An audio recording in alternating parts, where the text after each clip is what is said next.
Todd Stickler. I had my surgery on April 27th of this year. Lost 60 pounds. I was at 290. I've done everything. I did the 30-10, dropped $4,000 for a 10-week program. And I think that was kind of the breaking point for me was I did 10 weeks of 30-10. I lost 25 pounds. And then the holidays came. And right after the first of the year, I gained 15 of it back. And struggled all my life with weight. Went to the gym, worked out. But I just really couldn't. I just couldn't move the needle. And if I knew about this 10 years ago, I would have done it then. My goal is to lose 20 more pounds to get to 210, and if I get there, which I will, I'm gonna go do the what's the parachute thing they do in South Center? It's the high fly. That's my reward for getting to 210. My wife she's like, oh, we'd love to do that. Take me with you. She'll go with me. She doesn't have a weight problem. So, but yeah, I just basically had to buy a new wardrobe about 3 weeks ago. That was as much as the surgery. But I travel a lot. I was getting to the point where I was at the last edge of the plane belt for I couldn't. I was like, and I'd suck it in because I was not going to ask for an extension. And now I can fly fine. I'm on a plane three weeks out of the month usually. Energy level, I wouldn't say energy level is much different, but the stamina is a lot different as far as getting through the airport, getting to the car, getting down the gate, playing with my 4-year-old. I've got a 9-month-old at home too, and that was really my motivation was being at 300 pounds, taking blood pressure. My liver enzymes were up, so I had fatty liver. And the next step was diabetes. Like that was just, and my dad is 67 and he's got everything. And so, and I'm like a mini him. So, so I just knew that the writing was on the wall. But so grateful for the opportunity to have the surgery. I was a little concerned. I see guys in the audience, but when you go on the Facebook support page, there's not a lot of guys really talking about their experience.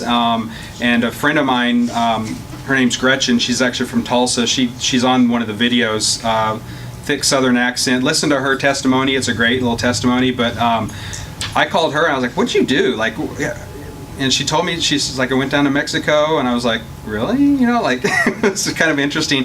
And she told me, Dr. Cabrera was my surgeon, and I was like, okay, and she told me about her process, and I was just really intrigued, and so I started looking into it.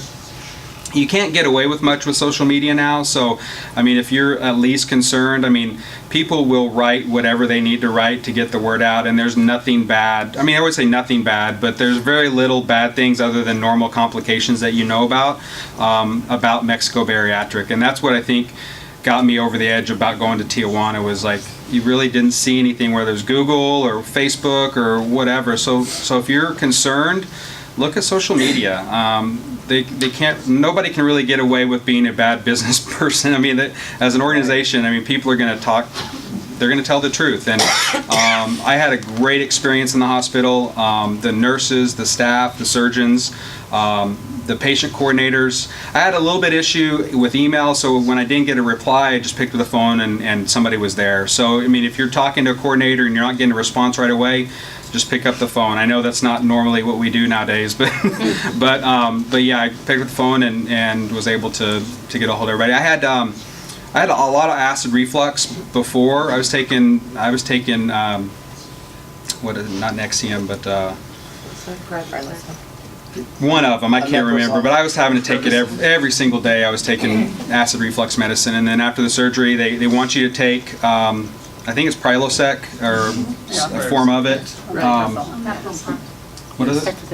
Yeah, Mesmerprol or whatever. It's Prilosec. Yeah, so I took that for like 30 days and then stopped taking it. I didn't have any problems. And sometimes I'll have a little bit, like if I think if I have more carbs or sugars or whatever. One of the things that they mentioned was it's a tool, and that's exactly what this is. I feel pressure, and I stop eating. The minute I feel pressure, I stop eating, and I really eat She talked about a 4-piece nugget. I mean, really, that's literally, I mean, I was doing 20-piece nuggets before, but literally 4-piece nugget, if I'm on the run and I got to stop and get something, I have a 4-piece nugget. No French fries. Don't even get that in. No, there's no room. I eat 4-piece nuggets, I'm fine. And I have, my glass of water or whatever. And even being 6 months out, I'll have a ginger beer or ginger ale, but I've never been a pop drinker, so that wasn't really an issue, but I've never really had any problems with that. But I do find that drinking carbonated beverage or caffeinated beverages, I don't consume as much. It doesn't settle right, so I have, a little tiny Starbucks, white chocolate mocha, and I don't even finish it. But yeah, I mean, I don't know if you guys have any questions, but I've had a great experience, and I'm just grateful that I did it. So. Which surgery did you have? I have a question. I had gastric sleeve. Yes, sir. I drink a lot of water on a daily basis already. Yeah. So how about your water intake? Are you able to get the water in? And it's hard because you don't want to drink with meals. I couldn't get away with not having anything, so I would kind of sip my water during the meal, and then after about 30 minutes, if I was thirsty or I need to get my water intake in, I would try to get it. I mean, I drink a lot of water too. I'm probably drinking 60 to 80 ounces throughout the day, and I did that prior too. So it wasn't really. It was just I don't consume a lot of liquids when I'm eating. Liquids go through your sleep though a lot faster than food. So Yeah. if you're at work or whatever, then it'll go through your stomach faster. So you might not be able to drink a half of a bottle or even a quarter of a bottle at a time, but you can still consume the same amount as long as you stay consistent with it. Mm-hmm. And I eat on a schedule, so I eat breakfast, lunch, and dinner, and I do, because if I don't always feel hungry. So what'll happen is if I don't stay on that schedule, I'll feel more mental fatigue than more. I don't get like stomach aches or cramps because I'm hungry. I feel lightheaded, or it's more of a mental feeling, I guess.